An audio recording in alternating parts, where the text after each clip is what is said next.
Continuamos, amigas y amigos, con más de La Verdad Radio TV. Para mí es un gusto recibir el día de hoy al doctor Uníades Urbina, quien es presidente de la Academia Nacional de Medicina. También, bueno, es una persona a quien realmente admiramos mucho y nos complace tenerlo el día de hoy, y gracias al profesor Héctor Cristiani de ANDIEP, porque de hecho está acá en Maturín por una jornada especial que llevó a cabo el día de ayer, de la mano de ANDIEP. Doctor, bienvenido a La Verdad Radio TV. Muchísimas gracias por la invitación. Al fin nos vemos cara a cara. No hemos hablado por teléfono o en la radio. Sí, señor. Sí. Realmente ha sido una experiencia muy enriquecedora. Es una experiencia que tengo entendido, es la primera vez que se hace como tal, para acercarnos los diferentes especialistas, no solo en medicina, en diferentes áreas, a los muchachos que están por salir de bachillerato, porque cuando uno sale de bachillerato, sobre todas estas edades que cada vez son menos edad, 15, 16 años, no tienen claro qué quieren hacer en la vida. Sí. Y entonces, bueno, esta es una iniciativa de ANDIEP, que realmente seccional Monaga, que por lo menos tuve el honor de que me escogieran a mí para que hablara mi experiencia y cómo llegué yo a la medicina, sí, qué he hecho tratando de motivarlo exactamente, por supuesto, en el campo de la medicina, de que estudiaran medicina. Okay. Como les dije ayer, no todo el mundo está hecho para estudiar medicina, ni todo el mundo está hecho para estudiar periodismo, pero que ellos vayan experimentando sus inquietudes, algunos con vocación, otros no, que después adquirir en la vida. Y bueno, esa fue la idea. Y hoy tuvimos algo muy bonito, que estuvieron varios institutos universitarios y universidades en la Escuela Madre Teresa de Calcuta, mostrando cuáles son las ofertas que tienen para estos estudiantes que van a salir dentro del campo de educación. Para que ya estén observando dónde pueden estudiar, y sobre todo aquí en Monaga, sí, que hay una variada oferta en ese aspecto. Pero los muchachos de hoy quieren estudiar medicina, porque también, y hay que decirlo, tal vez la juventud actual está muy dispersa con este tema de redes sociales. Ahorita todo el mundo quiere ser influencer, pero TikToker. Hay gente que quiere estudiar medicina. Hay gente que quiere estudiar medicina. Afortunadamente, de hecho, en la Universidad Central, donde yo soy profesor, una de las carreras más solicitadas es medicina, afortunadamente. Y ayer en el grupo, cuando estábamos hablando, habían como 150 o 200 muchachos aproximadamente. Hubo una fila más o menos larga en la sesión de preguntas, que querían y sentían que querían estudiar medicina. Y lo importante es desmitificar de que la medicina es difícil, que la medicina solo puede ser un oso embuste. Todo el mundo tiene capacidad de hacer todo. Ya verás en la vida si te gusta la medicina, si te gusta el periodismo. Más y otros menos. Claro, porque hay que tener claro también que sí debe haber un perfil para poder estudiar una profesión muy delicada. Si a mí no me gusta la biología, si a mí no me gusta la química, si a mí lo que me gusta es la historia, probablemente me va a costar mucho más hacer médico, pero no por eso, porque a lo mejor me gusta la historia porque quiero que solamente es leer. La matemática y la biología te tiene que ser otro, pero a lo mejor empiezas a estudiar algo y empiezo a estudiar historia y me doy cuenta que no me gusta, termino en medicina. Exacto. O a lo mejor yo soy tímido, soy tartamudo y quiero ser periodista. No es que no pueda, me va a costar más que tú, que tienes una labia del otro mundo. Entonces, eso es así. Entonces, tratar de desmitificar, porque como le digo yo a mis estudiantes de pre y posgrado, en medicina vemos dos anatomías, una fisiología, bioquímica, pero hay algo que nos dan en toda la carrera, ego 1, ego 2, ego 3, o sea, terminamos siendo muchos médicos con un ego que no quieren ni pisar, sino levitar. Entonces eso hay que desmitificarlo, porque la gente, ay, qué difícil es medicina. Me parece dificilísimo estudiar locución y periodismo, porque hay que enfrentarte a los medios, tener un lenguaje adecuado. Entonces cada profesión. Entonces lo que queremos es que desmitificar, que los muchachos experimenten en el área que ellos consideran que pueden desarrollarse, y el tiempo dirá si estaban en el camino adecuado o no. Ok.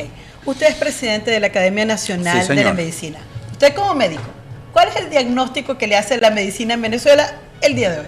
Te podemos hacer una radiografía rapidita del país. Tres patas tiene la medicina de una mesa, suponiendo que la medicina es una mesa. Uno, el personal. Si no tenemos un personal adecuado en cantidad y en calidad, difícilmente te voy a poder atender o difícilmente te voy a poder clase. Segundo, la infraestructura del país en cuanto a hospitales, sin hablar de privados, solamente público. Okay. La infraestructura hospitalaria está totalmente desactualizada. ¿Qué hacemos? Pintan el hospital de azul a rojo o de verde en amarillo, pero el hospital sigue siendo la caja vieja de hace 40, 60 años. 60. Aquí en Venezuela, el único hospital, han hecho dos nuevos, el Hospital Cardiológico Infantil, correcto, en 25 años. y alguno otro por ahí. Pero es un país que cree... La infraestructura hospitalaria lo mismo claro, el hospital de niños tiene 88 años y tiene 70 en la sede donde está, y el país va creciendo anualmente 500 a 550 mil niños al año. Okay. Por supuesto, yo tengo que adaptar los hospitales para las nuevas realidades, para más cantidades de camas. Entonces, la infraestructura está atrasada. Tenemos menos del 50% de las camas hospitalarias disponibles. En un país que estamos en 28 millones de habitantes, por supuesto, tiene que hacer una fila para entrar a un hospital.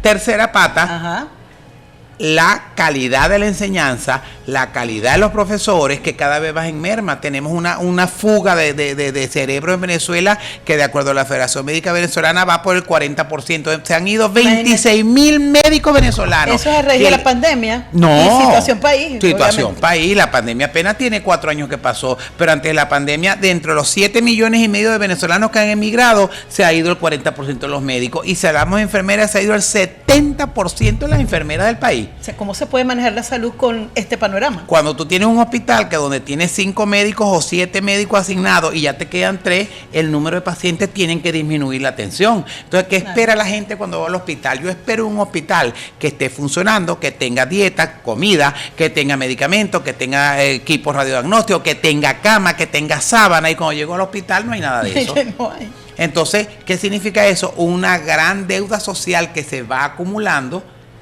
y al final no le damos respuesta. Entonces, cuando tú no le das respuesta a la población con esa patología se va agravando, su calidad de vida se deteriora, y cuando hay un paciente en una familia, la familia está enferma, no es solo el paciente, sí, porque está una esposa, está unos hijos, está unos padres.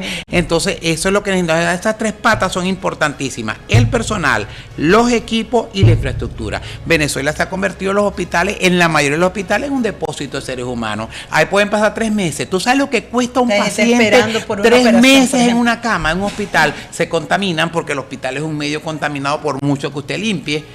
Un paciente que amerita comida, tiene que comprar al familiar, porque en el 25-27% de los hospitales venezolanos no hay dieta. Exacto. Y el paciente necesita comer, pero comer una dieta específica por patología en los niños por edad. Correcto. Entonces, los pacientes que hacen van a comprar comida en el kiosco de la esquina, que te venden la fritenga que come cualquiera. Entonces, eso es importante. Es lo que hay, entonces, cuando te toca una cirugía, una prótesis, que es lo más común en los pacientes ancianos, en los adultos como yo, una cadera, ajá, te meto al hospital, y la prótesis vale $7,000, $8,000, tienes que pagarla tú. En Venezuela, cuando usted va a un hospital público, que la ley dice que usted tiene que tener salud universal, gratuita y de calidad, llegas al hospital, el 70% de los gastos que incurre por tu enfermedad tienes que sacarlo de tu bolsillo. Entonces, ¿cuáles son las alternativas? Entonces eso no es medicina pública ni gratuita. Eso es casi medicina semiprivada. Las alternativas: que el Estado venezolano responsablemente implemente políticas de salud para que sea la salud universal, de calidad. ¿Por qué insistimos en que es universal, que es una de las metas de objetivos de desarrollo actualmente de la OMS? Porque si pasamos trabajo aquí en Maturín, que es ciudad capital, si yo vivo en Mosú, que mucha gente de Maturín no sabe, no sabe dónde queda Mosú. Yo sí he estado en Mosú como sociedad de pediatría. El trabajo es triple, sí, porque hay menos servicios, menos hospital. El trabajo de la persona para obtener los servicios de salud, por eso, o los indiecitos que están allá en los caños del Orinoco, sí, del Tamacuro. Esa gente, hay gente que no sabe en Venezuela que esos indígenas originarios no hablan español, hablan en su lengua. Ellos no saben si viven en Venezuela, en Colombia, si es Mosú, pero eso hay que atenderlo. Por eso es que la salud tiene que ser universal. Y no nos vengan con el cuento de que la pandemia, no nos vengan con el cuento de que el bloqueo, porque tenemos más de 10 años, desde la Academia Nacional de Medicina, desde la Sociedad de Pediatría, la OMS dijo: Venezuela está en una emergencia humanitaria compleja. ¿Qué significa eso? ¿Qué es eso? O sea, más o menos, ¿cómo se come eso? ¿Qué significa eso? Una emergencia humanitaria compleja es cuando un país tiene un terremoto, un tifón, una epidemia, o una guerra civil como en Alepo, allá en Siria. Y entonces, por supuesto, se descalabra el sistema de salud, además de educación y todo eso. Venezuela, afortunadamente, ni tifones, ni tragedias naturales, ni guerra civil, pero tenemos los efectos en la salud como si hubiese pasado eso. Claro. Eso es una emergencia humanitaria compleja, declarada por la Organización Mundial de la Salud. Y eso viene más de 10, 15 años. Y la pandemia fue en el 2020. Y el bloqueo fue en 2016. Pandemia. Entonces, es que venimos con un deterioro progresivo del sistema de salud. Y por supuesto así no podemos atender a los pacientes. Seguimos los médicos y todo el personal de salud, bioanalistas. ¿Qué hace un médico con este panorama? Bueno, es como si te pusieran a hacer una intervención con un ojo cerrado y una mano atrás. Sí, más o menos. Seguimos atendiendo, claro, porque es nuestro deber y nos enseñaron en las universidades tradicionales a atender y a socorrer a nuestros pacientes, pero no tenemos los equipos, no tenemos los medicamentos. En Venezuela tú tardas 2 horas si llegas con un infarto a que te atiendan. Te den una primera medicina que es meterte una aspirina que vale 2 lochas negras en este país. 2 horas y en 90 minutos el corazón que se cerró la arteria se fregó. Llegó, sí. Entonces, eso es lo que necesitamos. La Organización Mundial de la Salud dice que usted debe invertir como Estado el 6% del Producto Interno Bruto en salud para tener un sistema de salud bueno, sin hablar de excelente. Por supuesto. En Venezuela se invierte, de acuerdo a las estimaciones que hace la Oficina Panamericana de la Salud y la OMS, entre 0,8 a 1,2%. Entonces, hay una cosa que se llama el índice de Gini, que mide la eficacia y mide la igualdad en cuanto a salud, a educación, todo. Eso va de 0 a 1. 0 es el país perfecto que pudiera ser Suiza. Ahí no hay pobre, ahí todo el mundo gana bien, ahí todo el mundo tiene retiro, y el 1 es lo máximo. Venezuela está en el 0,8, o sea, estamos llegando a lo máximo como Haití, y Haití es el país más pobre de la región. Como presidente de la Academia Nacional de la Historia, de Medicina. De Medicina, ¿usted ha tendido puentes con el gobierno nacional, en este caso con el Ministerio siempre Popular de la Salud, para buscar esas alternativas de las que estamos hablando? Pero eso me lo va a responder al regreso de estos mensajes acá en La Verdad Radio TV. Hoy con el doctor Uníades Urbina, quien es presidente de la Academia Nacional de Medicina. Con él vamos y venimos.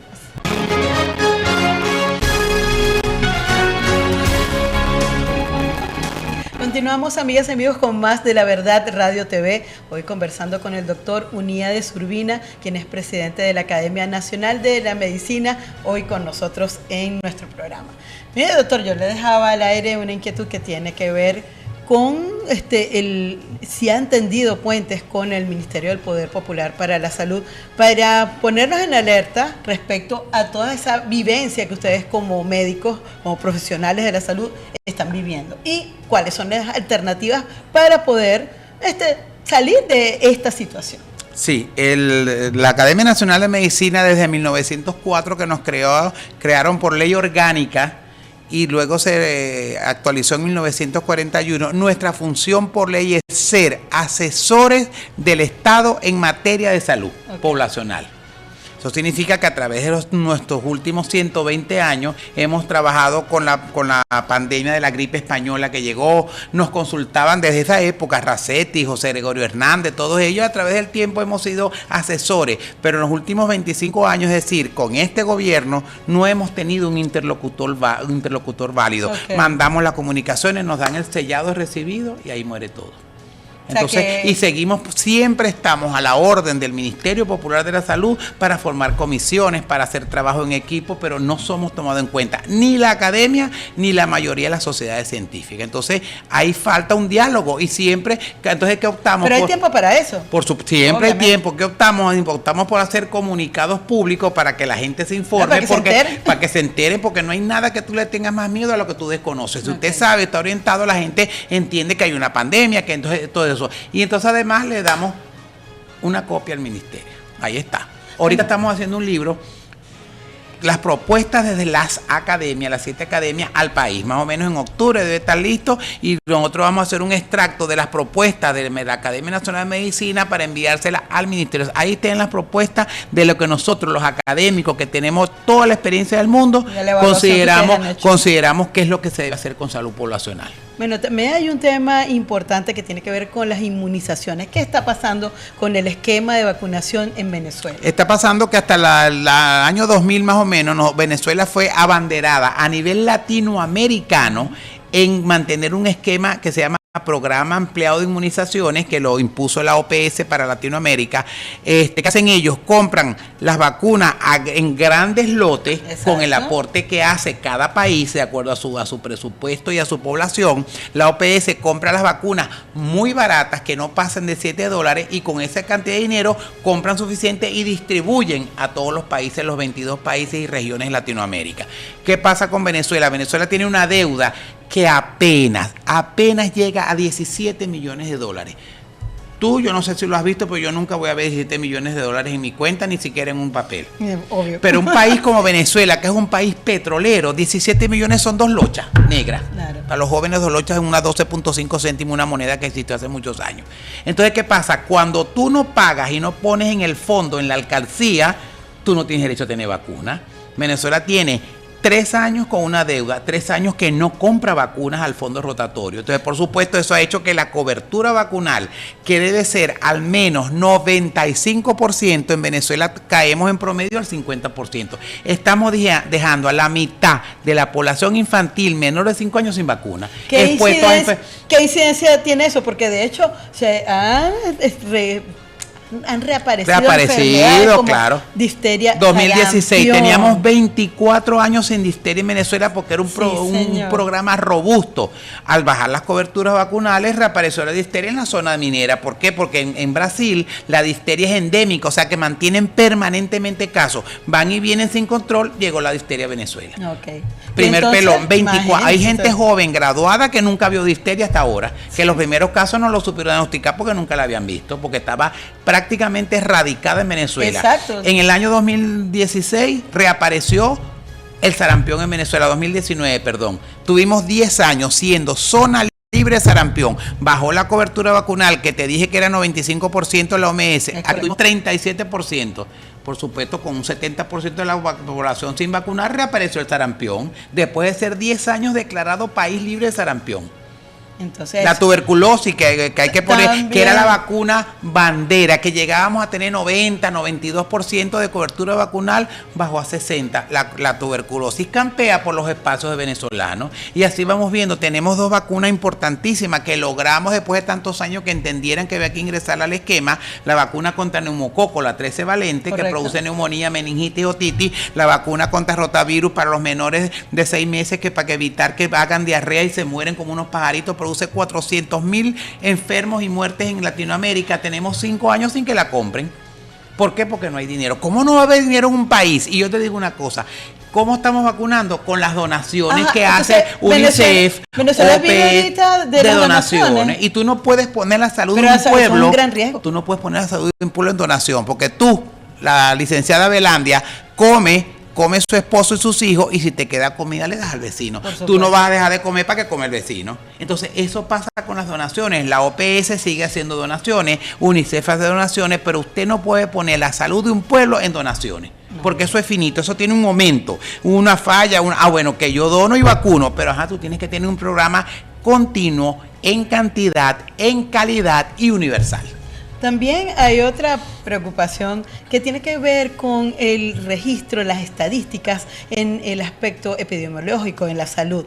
¿Qué ha pasado con esos registros? ¿Qué ha pasado? Que viola. ¿Desde cuándo no hay esa? Porque de hecho antes, y se lo digo porque yo como periodista tuve oportunidad también de cubrir salud, y uno iba a la Dirección Regional de Salud en aquel entonces y a uno le suministraban semanal la estadística, exactamente, epidemiológica, y eso lo podíamos publicar, pero eso era público. Claro. Pero ahora eso no existe. Existe por ley nacional y por ley internacional. Cada país debe publicar semanalmente el anuario, la estadística vital de las semanas por semana epidemiológica, y al final del año se produce el anuario estadística vital. Un país debe saber de qué se enferma, de qué se mueren, cuántos nacen, cuántos niños se mueren, cuántas mamás se mueren en el parto o durante. Y en Venezuela desde el año 2016 no tenemos esa información. ¿Cuál fue la excusa del ministro de turno? Porque es como la farmacia, es de turno. Hoy y mañana han cambiado en 25 años como 19 ministros. Ningún país puede progresar así, porque además no tienen continuidad. Te ponen a ti y cambias el color, y me ponen a mí y cambio los muebles, y al final la salud no tiene un programa. Okay. En el 2016 hicieron esa publicación que en menos de 48 horas la eliminaron. Menos mal que la logramos captar. Y entonces ahí vimos el desastre que tenemos en poblacional. Entonces, ¿cuál es la excusa del ministro de ese momento de turno? Que si publicaban el anuario producían angustia. Más o menos. Bueno, angustia produce lo que usted no conoce. Sí. Eso sí es angustioso. Entonces, si usted no tiene estadística, usted no puede programar compras, usted no puede hacer programas. Ellos deben tenerlas, evidentemente, pero no las publican para... Claro, porque si usted publica las cifras, ¿qué pasa? Ese es mi concepto, por supuesto. Usted pone en evidencia el descalabro que hay en salud. Entonces es más fácil ocultarlo que decirlo. Ese es el problema. Entonces, y seguimos dándole, como dice la gente, palo a cualquier mogote porque usted no sabe de qué nos enfermamos, de qué nos morimos y qué es lo que está pasando en salud poblacional. Bueno, realmente eso es un panorama bastante delicado. Y lo que sabemos, lo sabemos por las páginas de las organizaciones internacionales porque a ellos tienen que obligatoriamente. Entonces van soltando algunas cifras y algunos rubros, usted lo busca, por ejemplo en vacunas, en 2024 que apareció de la OPS, el sistema de vacunación de los países, Venezuela en blanco, no mandó información. Además están violando la ley nacional y la ley internacional. ¿Sí? En Venezuela no hay información este año pasado de las vacunas. Quiere decir que la cosa no está bien, porque si yo estoy contento con lo que estoy haciendo, no solo lo cacareo, pongo el huevo como la gallina y cacareo. Entonces te quedan callados porque al decir las cifras se ponen en evidencia que el sistema de salud venezolano está quebrado. Aquí hay 6 sistemas de salud en un solo país. Salud del Ministerio Popular de la Salud, hospitales que dependen del seguro, hospitales que dependen del Ministerio de Educación, hospitales que dependen de alcaldías, de gobernaciones, además está el barrio adentro. Entonces hay 6 sistemas de salud conviviendo en Venezuela y ninguno sirve. Porque si sirviera no estuviéramos hablando de este tema, estuviéramos hablando de la Miss Venezuela y la Miss Universo. Ok, mire doctor, también acá en el estado de Monagas hay un proyecto que ya de hecho comenzó a materializarse, que es la construcción de un materno infantil.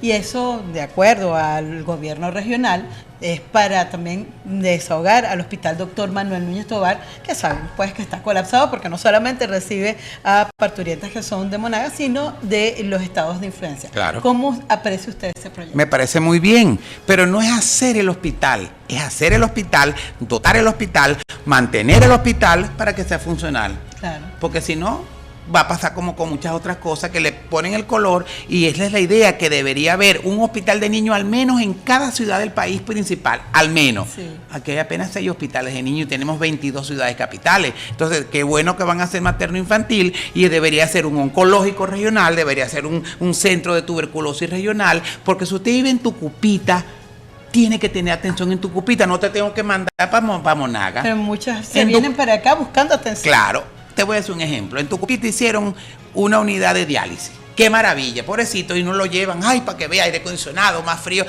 Y al final yo vi la pantalla en blanco. Y los pacientes, no, es que no hay nefrólogo. ¿Cómo vas a hacer una unidad de diálisis si no hay nefrólogo? Entonces el nefrólogo era una nefróloga que venía de Ciudad Bolívar o de Puerto Ordaz los fines de semana. Entonces si tú tienes, vamos a poner 30 pacientes que debes dializarlo todos los días, un día sí, un día no, dependiendo, y te tiene un solo médico, entonces ¿quieres dializar a cuántos en un solo día?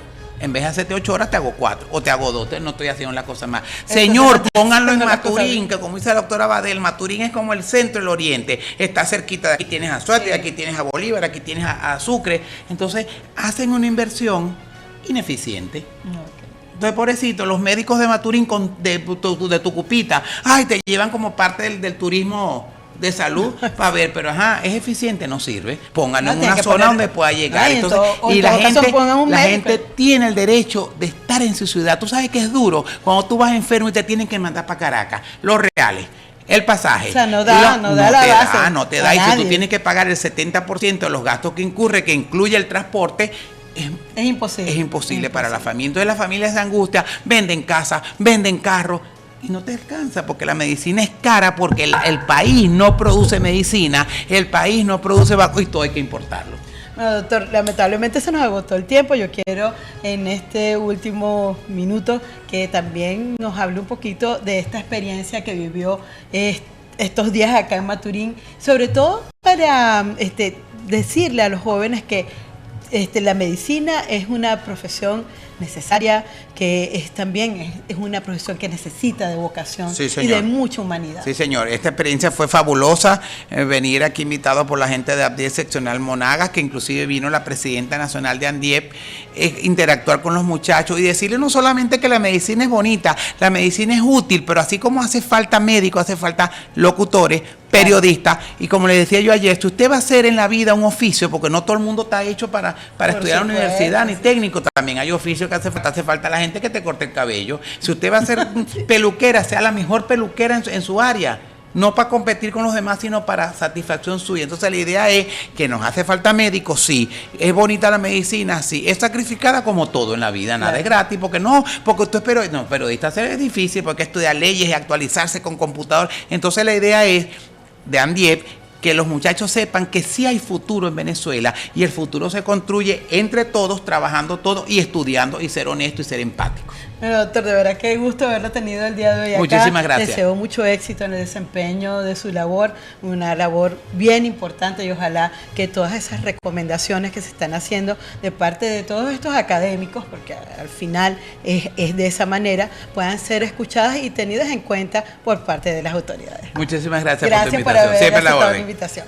Amigas y amigos, hasta acá nuestro espacio por el día de hoy. Como siempre, la invitación es para mañana, cuando al mediodía estaremos de nuevo con La Verdad Radio TV. Será hasta entonces.